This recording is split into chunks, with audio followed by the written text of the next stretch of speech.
Earth, fire, air, water.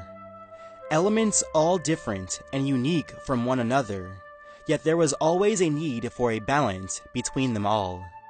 Earth complemented air as much as fire supplemented water. Without their halves, the elements and the world at large would be thrown into chaos, out of balance. Only the Avatar can master all four elements and maintain the balance of the world. For hundreds of years, the Avatars were the mediators between all the nations, the bridge between the physical and the spiritual worlds. 12 years before the Great Airbender Genocide, Avatar Roku met his demise on his home island. Moments later, he was reincarnated into Avatar Aang of the Air Nomads. Aang became a powerful airbender, mastering the element at the age of 12. But once the monks told him of his avatar status, he became overwhelmed, running away from the responsibility. The young avatar was caught in a storm, encased in ice. After a century, he was discovered by Katara and Sokka of the Southern Water Tribe. They helped reassimilate Aang into the new, war-torn world. The Fire Nation was achieving world dominance. With the help of his friends, Aang defeated the Fire Nation and the Phoenix King, restoring balance to the world. After Aang's untimely death, he was reincarnated into Korra, the next Avatar. Born to the Southern Water Tribe, Korra was a natural in the physical aspects of the elements, bending water, fire, and earth at the age of 4. She became a great avatar, though she was a bit hot-headed, taking on Amon, the Equalist, Unalaq, the Dark Avatar, Zahir, the Anarchist, and Kuvira, the Conqueror. Though she was met with much strife with each of her adversaries, her will, determination, and resiliency were unmatched. The question still stands: who was the better Avatar? Avatar Aang, the last Airbender, or Avatar Korra, the legend?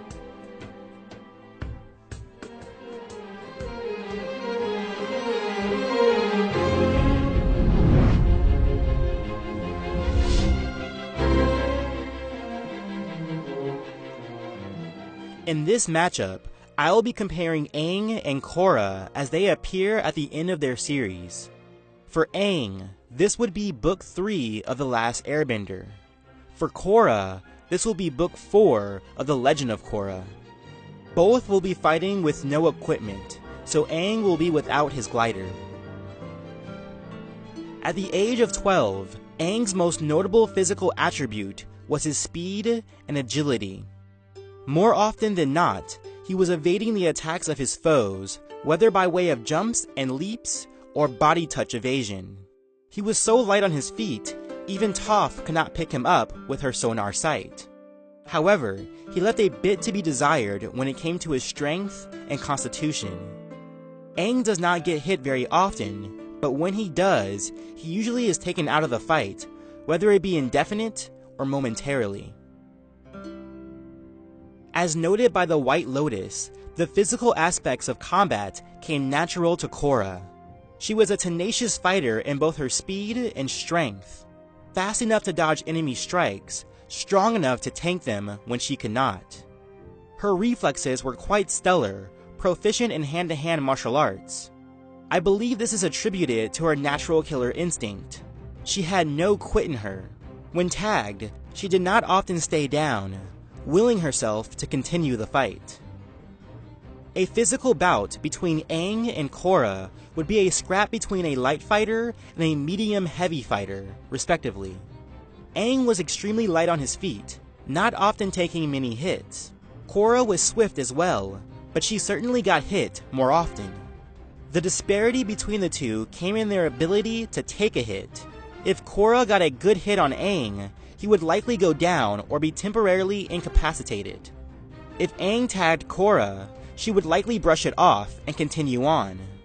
The thing is, it would be difficult for Korra to get a solid strike on Aang, and it would be tough for Aang to bring down Korra with a single hit.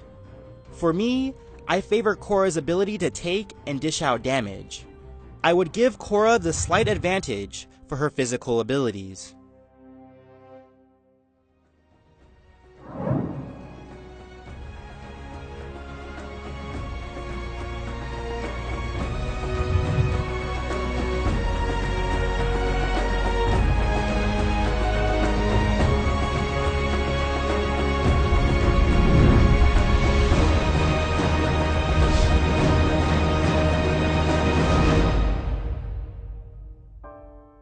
As avatars, Aang and Korra could bend every element known to man.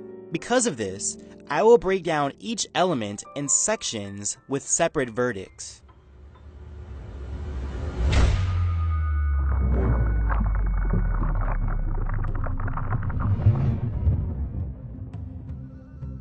Earth was the element of substance, classified by its strength and straightforward nature.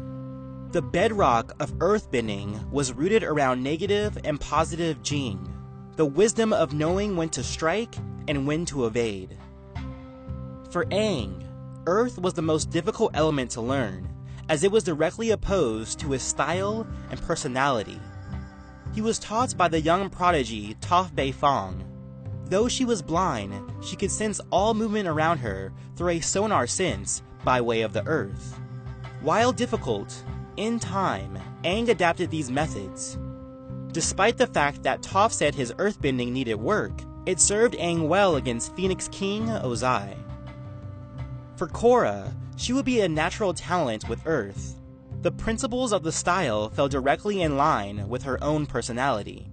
At the age of 16, she was already a master of the element, learning from earthbending masters under the guidance of the White Lotus. When she arrived in Republic City, she took up pro-bending, learning a much faster and loose style of earthbending. On top of that, she learned metal bending from Su Yin Beifong, Toph's daughter, which came in handy when she faced Kuvira. Both Aang and Korra have displayed comparable strength with their abilities, but Korra's knowledge of metal bending, coupled with her more versatile style, bodes well for her advantage. Aang didn't hold Toph's full confidence in his abilities, and he had difficulty contending with Azula in a head-on earthbending assault. Plus, Korra's personality was more well-suited to Earth. When comparing the two, Korra would seem to get the edge for her earthbending.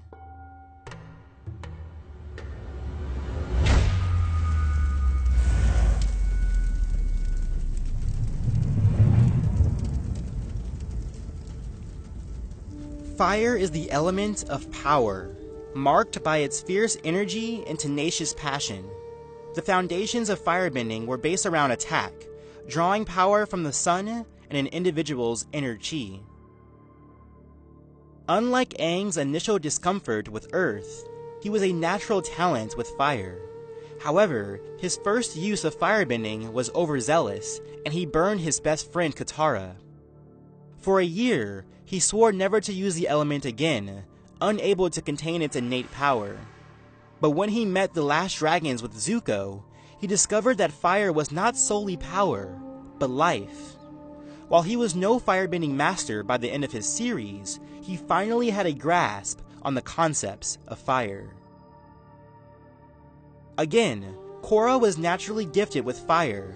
Like Earth, she mastered the element at the age of 16. The tenacity of the element came to her as easy as breathing.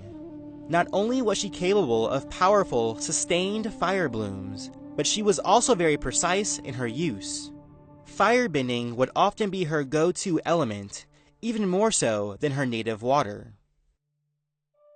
It should be noted that firebenders were capable of producing lightning from their inner chi, but neither Aang nor Korra seem to have acquired the ability. However, we do know that Aang was able to redirect lightning, a useful tool, but irrelevant to this matchup. With all that said, it would seem that Korra gets the advantage with fire. Although Aang learned from the last dragons and Zuko, he only showcased moderate use of the element. Korra has far more experience and willingness to integrate firebending into her style, highlighting an earth stomp or water spout with a fire punch. For me, Korra gets the advantage as a firebender.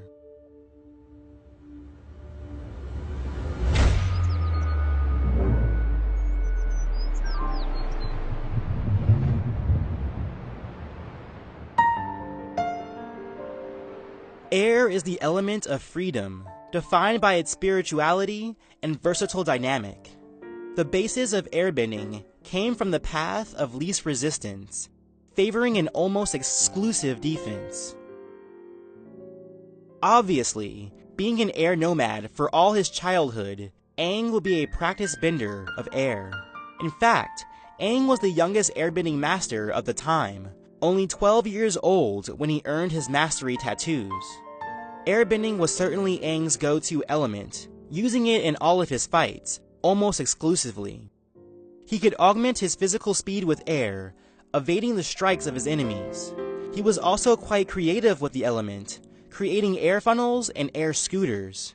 To put it simply, Aang was the definitive airbending master of his time. Initially, Korra had a very hard time with airbending. The physical aspects of bending came easy to her, so elements like earth, fire, and water were a piece of cake. But the focus of spirituality within airbending was difficult for her to grasp. But once she reached her lowest point, her spiritual window was wide open. From then on, airbending came as easy to her as the other elements, integrating air as much as she did fire. With all that said, Aang would school Korra in the aspects of airbending. Even though Korra was more willing to utilize the element and was comfortable with its principles, she was also quite straightforward in its use. Aang used every angle of air, every gust, every nuance of wind. He was far more creative with the element and used the element for evasion and defense, unlike Korra, who often used it offensively in a straightforward manner. To no one's surprise, I side with Aang as the superior airbender.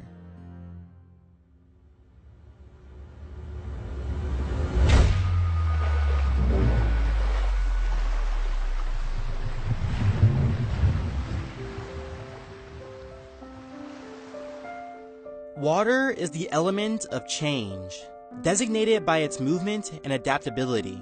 The premise of waterbending stood on the flow of energy, turning defense into attack in one fluid motion. Aang fell right in line with the teachings of waterbending. The aspects of airbending melded well with those of waterbending. It was easy for Aang to find the natural peace of water, feeling its ebb and flow. But he was not only malleable, he was also very powerful with his bending, creating water spouts and waves. Besides air, Aang was very comfortable with the use of water, integrating the element into his style as frequently as his primary element. As a citizen of the Southern Water Tribe, Korra was at home with water. Unlike Aang, she also held a skill with the healing properties of water. What is interesting about Korra is that we do not see her using water as much as one would expect. It is true that she used it exclusively during her short pro-bending career, but more often than not, she was without water, and in contrast to Katara or Unalaq, she did not carry water on her person. Believe it or not, I find this pair to be rather close with regards to their abilities with water. While Korra was born of water and a natural talent, Aang shared some of that natural ability. Aang also seemed to integrate waterbending into his style more so than Korra. However, when Korra did use her water, it was often to devastating effect. She could create massive water spouts from the depths of the ocean, and she could create multi-story tidal waves from the sewers of Republic City, repelling Kuvira's giant mech. While Aang was competent, even masterful with water, Korra simply had him beat. Korra gets the edge for her waterbending abilities.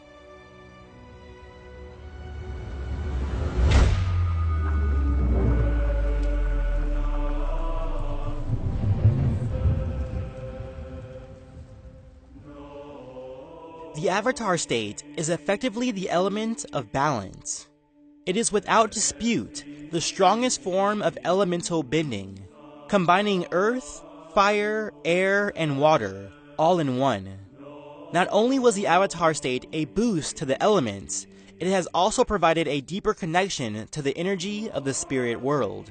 Roughly 10,000 years before the Airbender genocide, the Great Spirit of Light, Rava, fused with the first avatar, Wan, allowing him to live on in subsequent lifetimes. Whenever an avatar reaches this state, he or she could draw on their past lives, even taking the form of their past selves. When comparing the connection of the avatar state between Aang and Korra, there are a few things to go over. First, Aang is already at an advantage, as he has a connection to all his previous lives, while Korra was severed from hers during harmonic convergence. Even without Korra being severed, she never really had a deep connection with her avatar state. While she could enter the avatar state very easily, it was always superficial and never really potent. By comparison, Aang had difficulty submitting into the avatar state, but when he did, he was something to behold, mounting extraordinary strength and skill. It is worth noting that Korra does have more significant feats with energy bending, a specific aspect of the avatar state. She was able to repel the pure energy of Kuvira's mech, which held the power of something akin to an atomic bomb. But I am not sure that ability would be much use against Aang. Although Vatu, the ancient spirit of dark, might hit her with a pure energy beam, Aang has never displayed such an ability. With all that said, I believe Aang would have the ultimate advantage with the avatar state. Yes, he had an issue with entering the state, but when he did, his power was more impressive than Korra's own feats with the avatar state. Yes, Korra could go into the state much more quickly, but her connection to her past lives were severed, and her power was more primal than experienced.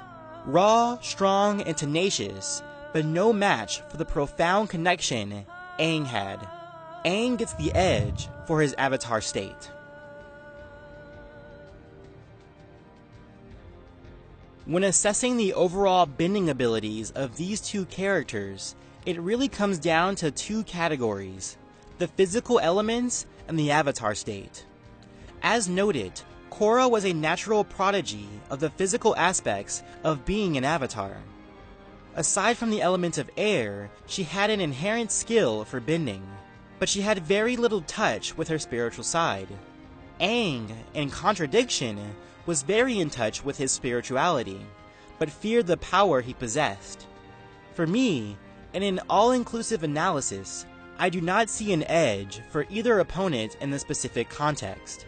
In other words, I would place my bet on Korra's innate bending abilities over Aang's, but I would not bet against Aang's avatar state against Korra's. For this, I see Aang and Korra as equals with regards to their bending abilities.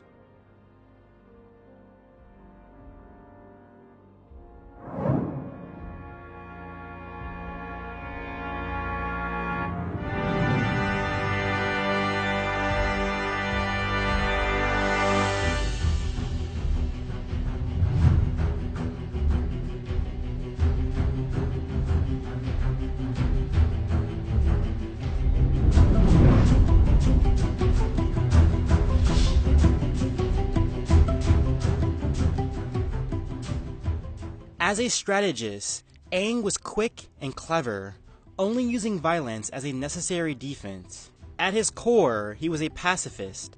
Like a typical airbender, especially one so dedicated to traditional teachings, Aang was a dedicated defensive fighter. Aang's mode of operation was to outlast his foes rather than overwhelm them, biding his time until they slipped up or when he found an opening. Much like a waterbender, Aang's strength came from his counters and parries. He fought more with his wits and precision than he did with his brawn and power, looking for angles, looking for that path of least resistance. As a tactician, Korra was more intuitive than anything else. She did not necessarily go into a fight with a plan, falling back on her inherent skill, riding the coattails of her talent. Depending on her opponent, this could play to her benefit or detriment. For instance, this style was beneficial when taking an aggressive approach. This does not mean that she was single-minded in her offensive attack. As a native waterbender, she was quite capable of redirection. However, the worst example of this strategy lies in her first bout with Kuvira. Yes, Korra was hindered by poisonous metals laced in her body, but the fight highlighted the worst of her strategies. Though confident, she simply could not keep up with Kuvira's speed and counters. What's worse, she never altered her tactics, never thinking outside of the box to work within her limitations. Korra has more constitution than Aang, but that attribute would not come into play between the two of them. Aang outlasted his opponent when he could. His typical MO was designed specifically for someone like Korra. He would let her press an aggressive assault until he could pin her down. Korra simply reacted instead of controlling a fight, which does not foretell a fight against Aang playing to her favor. The issue lies in Aang's ability to tag Korra before she tags him. But with all things considered, I favor Aang. Avatar Aang gets the edge for his tactical abilities.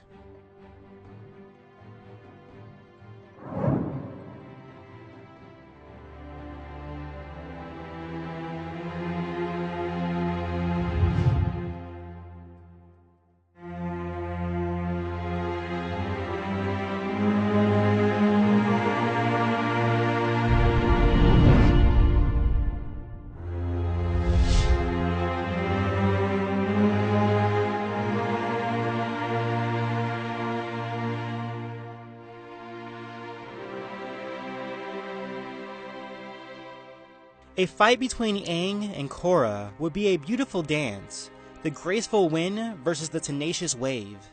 While Korra is a more dominating physical presence, Aang was more tactically sound, and when it came to their dedicated bending, they shared as many advantages as they did disadvantages. Let's set up this fight. Let's say it takes place on Air Temple Island, a lot of space, enough Earth, with lakes, and an ocean. As a final tally, I would say the advantage to the victor goes 6-10. The following is a hypothetical battle of one majority victory. Obviously, Korra would be the aggressor in the fight, throwing out a rapid succession of fire jabs and kicks. Aang would easily evade, augmenting his twists and turns with his use of airbending. Korra does not alter her tactics, throwing out water whips, rubble, and fire at Aang.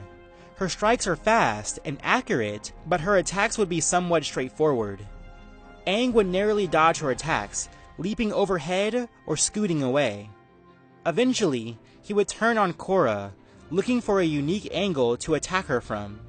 With pinpoint precision, he would trip her up by the ankle or tag her with a gust of wind. Korra would fall back, flustered but unfazed. With a quick kip up, she would continue her attack. Though her tactics do not alter, she revs up her power, augmenting herself with the Avatar state. Her fire blooms would burn hotter. The boulder she levitated would hold more weight. Her gales would be powerful, and the water she called on would be massive. Aang would do all he could to keep up his perfect defensive posture, slicing through Korra's air current, stonewalling her boulders, and extinguishing her fire, but it would be too much to handle. In one fluid motion, Korra would call up the oceans, crashing them down around Aang. In an instant, the water would turn to ice, trapping Aang inside. The boy Avatar would be defeated. But the last airbender's tattoos would begin to glow. His eyes would open in a majestic blue. Korra's ice ball would begin to rumble and crack. Before long, shards of ice would splinter in all directions.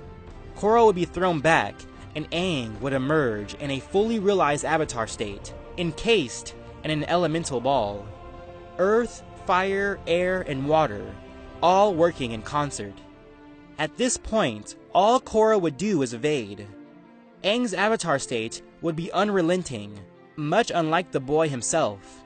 Korra would be able to hold him off with her own power, stonewalling his assaults, but eventually it would be too much.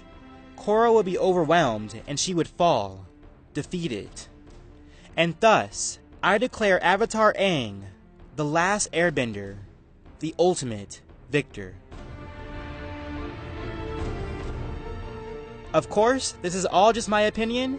Please leave your thoughts and comments below. Do you think that Korra could have won the majority? Or do you agree that Aang was the stronger avatar?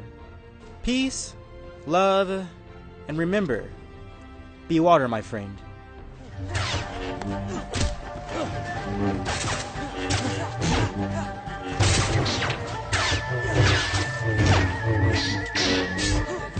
Mako would evade the simplistic attacks, casting the fire away, ducking and dodging the rest he could not. Once he felt comfortable with Zuko's attack patterns... Do I like it? Do I not like it? Oh, I actually kind of like it. Oh my god, I like airbending a lot. Oh god, I like it.